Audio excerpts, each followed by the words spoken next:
ஆண்டு தொடர முடியாதுன்னு திமுக தலைவர் சொல்லியிருக்காரு. அது விரத்தியில ஏதோ பேசுவாரு. அவர் விரத்தியில பேசுவாரு. அவர் என்னென்னமோ விரத்தியில என்னென்னமோ பேசிட்டு இருக்கிறார்.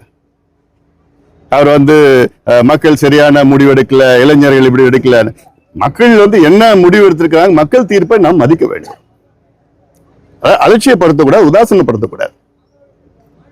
அவங்க கட்சிக்குள்ளே சுய பரிசோதனை செஞ்சுட்டு இருக்கிறாங்க. நல்லதுதான், இன்னும் நிறைய செய்யணும்.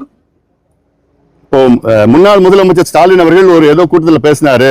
என்னன்னு சொல்லியிருக்கிறாருன்னா, அவங்க ஆட்சி, திமுக ஆட்சி மீது மக்கள் கோபமே இல்லை அப்படின்னு ஒரு வார்த்தை சொல்லியிருக்கிறார். அவருக்கு தெரியாம இருந்திருக்கலாம். அவருக்கு தெரியாம அவர் சுத்தி இருக்கிறவங்க பார்த்துக்கிட்டாங்க, அவ்வளவுதான். ஆனா மக்கள் மிகுந்த கோபத்தில் இருந்தார்கள். ஆனால் முதலமைச்சர் தெரிவித்ததற்கும் இப்போது திமுக தரப்பில் இருந்து நடக்கக்கூடிய வெளிப்படுத்தக்கூடிய கருத்துக்களுக்கும் சம்பந்தமே இல்லாமல் இருக்கிறது. ஒவ்வொன்றையும் குறை சொல்லிக் கொண்டே இருக்கிறார். ஒவ்வொன்றையும் குற்றம் கண்டுபிடிக்கக்கூடிய காரியத்திலே அதனுடைய தலைவர்கள், தொண்டர்கள் அல்லது சமூக வலைதளத்தை பயன்படுத்தி போன்ற விஷயங்கள் என்பது நடைபெற்றுக் கொண்டிருக்கிறது. ஆனால் அவர் சொன்னது வேறு. ஆகவே எந்த ஒரு ஆட்சியாக இருந்தாலும், ஏற்கனவே கடந்த முறை முதலாக மு.க. ஸ்டாலின் அவர்கள் முதலமைச்சரானார். நிதானமாக, பொறுமையாக அவர்கள் ஒவ்வொன்றையும் செய்வதற்கான கொடுத்த வாக்குறுதிகள் அனைத்தையும் ஒரே ஆண்டில் நிறைவேற்றவில்லை.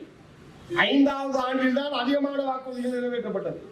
ஒவ்வொன்றையும் என்னால் சொல்ல முடியும். சார், எலெக்ஷன் ரிசல்ட்டுக்கு முன்னால் நீங்கள் கொடைக்கானல் போனதுனால உங்களுக்கு இப்போ எந்த பலனும் இல்லை.